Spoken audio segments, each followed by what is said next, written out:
time I spoke to you was at the junket, and you were talking about getting ready for that mall tour. Yes. So I haven't spoken to you since the mall then. tour, Right. where I got to customs when I finally was in Toronto for the Much Music thing that we did. We did this, like, live Much Music presentation, and it was after the 6 days of the mall tours, and they asked me at customs, where are you coming from? And I didn't know. They were like, what city are you coming from? And I was like, oh my God, it's Seattle, I think. So what was that experience like for you, though? I mean, oh, it was crazy. I mean, it was fast and furious, and I mean, there were like 2,000 screaming fans at each mall, and you go out and they give you such a short time to try and make eye contact with all of them and do a little Q&A, and then you're on a plane to the next city. So I know that you promoted the film. I believe you went around the world. So what was your favorite place, or a few favorite places? I actually did I did an American tour, and then I actually went to Canada because I'm Canadian. So they sent me to Canada twice by myself to do all the Canadian press, and I did press in French for Quebec, which is primarily French. So that was my journey. And I liked going home to Montreal, which is where I'm from. That was my favorite part. So the free trip home. The free trip home. Yeah, it was brilliant. So I'll speak as for the Twilight fans. When do you start filming the next one? I heard that there's a start date of like somewhere mid to late March, and other than that, I don't know anything. I haven't even seen a script. They are guarding this thing like, I don't know. Which is pretty crazy because it's not like the book, it's kind of popular.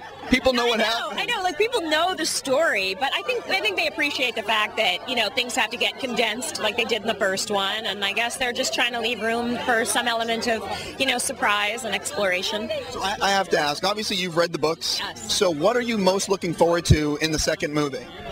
The thing that I'm really looking forward to is, for me in the book, when Victoria comes back in New Moon, the real fire is no longer just vengeance on Bella and Edward in terms of being them as a couple. It's now individual. It's now like she has to be destroyed to cause him pain, and then he has to be destroyed because he killed James, So I think it's like a dual sort of approach, and I'm just trying to figure out how to channel exactly that much anger. I think it's a dark place to be. So I think you'll do a very good job.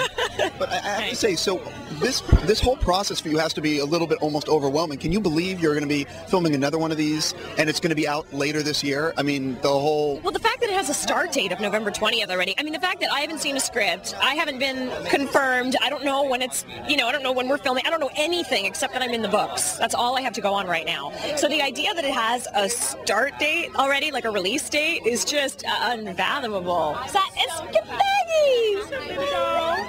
I love the dew, man. Happy birthday. That rocks. You smell good. Sorry. Gotta say hi to Gathegi. Right. So I'll ask you both together. What's something about each other that would surprise fans? Something about each other? Yeah, so you're not revealing something, not about yourself. What can you say about each other? Well, I think it's the same thing, right? They were like crazy, mad sugar junkies. Yeah. She's a sugar junkie. Like, he's a sugar junkie. That's the pot calling the kettle black. Yeah, absolutely. You're a sugar junkie. Yes. You need help. You need to talk to somebody about it. It's out of control. I might have to stage an intervention. Yeah, we need an intervention. Yeah. What are you doing on Sunday? You want to get some... you want to get some donuts, a cafe aroma. Let's go get some chocolate cake. Oh, God. This is how the fiending starts. Oh, no, they make this like blueberry cake with a white chocolate icing. Oh, God. Which one do you like? I like just chocolate on chocolate. Just chocolate on chocolate. Didn't you guys talk about this at the junket? About being sugar junkies? Probably. Yeah. Probably. It's how we fell in love. That's how we fell in love. Over donuts at Voodoo Donuts in Portland. Ooh, I kind of Wait a minute. I asked you about that, about food in Portland. When I get rich enough, I'm going to charter a private jet like Elvis did and go get Voodoo Donuts. He would fly states to do the Elvis sandwich. No. The banana, the peanut butter. Yeah. I'm going to do that with like Voodoo Donuts. Oh my God. Be like, what are you doing? It's only like 2 hours away. You want to jump And they're going to write that you're a diva. Right. And you only eat Voodoo Donuts. Like, no, man, when I get cravings, I get cravings. What? Hey, you know something? I think that's good. I think that you have to go with what you want like that. He mentioned that you might be going to Italy. Is that true? Well, the film shoots in Italy. The film shoots in Italy. I don't think I have any scenes in Italy, unless they decide to do some CGI stuff out there, which I doubt. That's BS. You guys got to fight for that. I know. And you know what? Speaking of sugar, in Florence, there is the best gelato shop on the entire planet called Vivoli. And it is, literally, you just go up to anybody in Florence and you're like, dove Vivoli? And like, sinistra, destra, blah, blah, blah, and they'll tell you where it is. Anyone in Florence. It's the best gelato. Wow. Dude, I take my sugar seriously. I love this. I know, like, I'm all like a size 4 and shit, She but... look good. Eating what she eats, she look good. I'm going to agree. Okay, I know you guys got to go, so listen, thank you so much. I really appreciate it.